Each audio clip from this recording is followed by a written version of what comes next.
So if you're planning to buy an electric vehicle, there might be some questions on your mind. We decided to put together some of the most frequently asked questions in one place and answer all of them for you.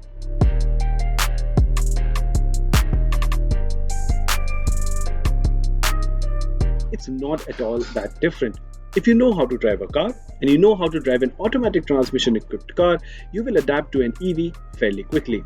The difference is that there is no conventional engine or gearbox making all of that noise that you're used to, so you end up noticing a lot of the outside noises that you don't because they get cancelled out in a conventional car with the engine and transmission noise.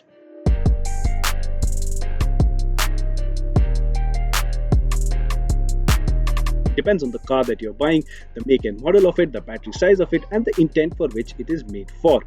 Usually, there are three ways to charge a car. There is a DC fast charger, which you can usually find at the service stations or the dealerships of the automaker that you've brought the electric vehicle from. You've got the regular home charging socket, which takes a very long time to charge the car, but it's meant for emergency situations. Then you've also got the complementary chargers that automakers provide that takes about 8 to 10 hours to charge up your electric car, which can be done overnight.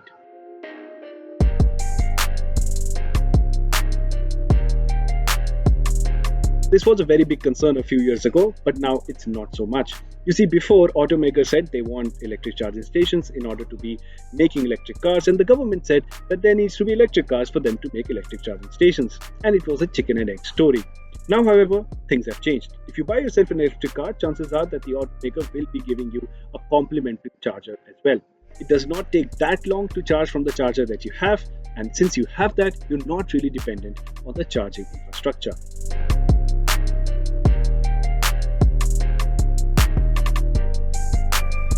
It depends on the make and model of your car and the purpose it is meant for, like I mentioned earlier. Now, to give you an idea, let's take some of the examples that you have on the Indian roads.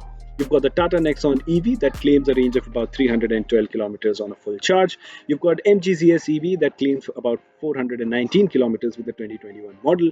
You've got the Hyundai Kona that claims about 450 kilometers, and you also have the Mercedes-Benz EQC, which also claims about 450 kilometers on a full charge.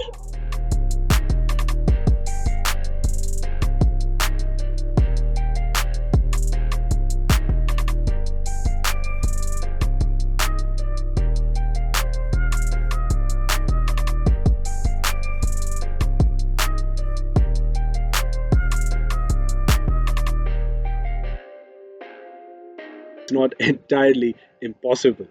You see, it requires a lot more research and dedication planning your road trip if you're going in an electric vehicle, because you have to make sure that there is a charging station at your end destination where you can leave the car on charge overnight and have a full range on your disposal, and also you have some charging stations in between. Usually, if your car is offering about 350 kilometers on a full charge, you will be leaving on a full charge from your house, so your end destination has to be somewhere about 350 kilometers without any charging point in the middle. But these days there are a lot of charging points that have popped up on major highways across India, so you just need to plan it out properly. If you can do that, you can go for road trips as well.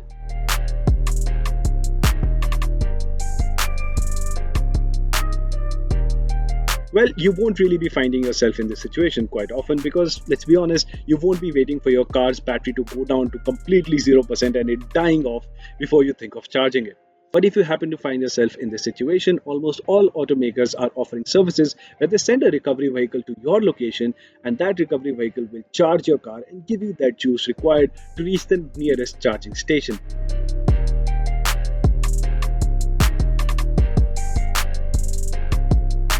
Well, at this time, the concept of electric vehicles is still fairly new, so I don't have a specific percentage that I can tell you that it's X percent lower than a combustion engine vehicle car, but it is lower for sure. And that is due to the design of the electric vehicle. You see, it does have a lot less moving part. It doesn't have a clutch, it doesn't require that much fluids to run. There's just less things to go wrong. As a result, your maintenance cost is lower than a combustion vehicle.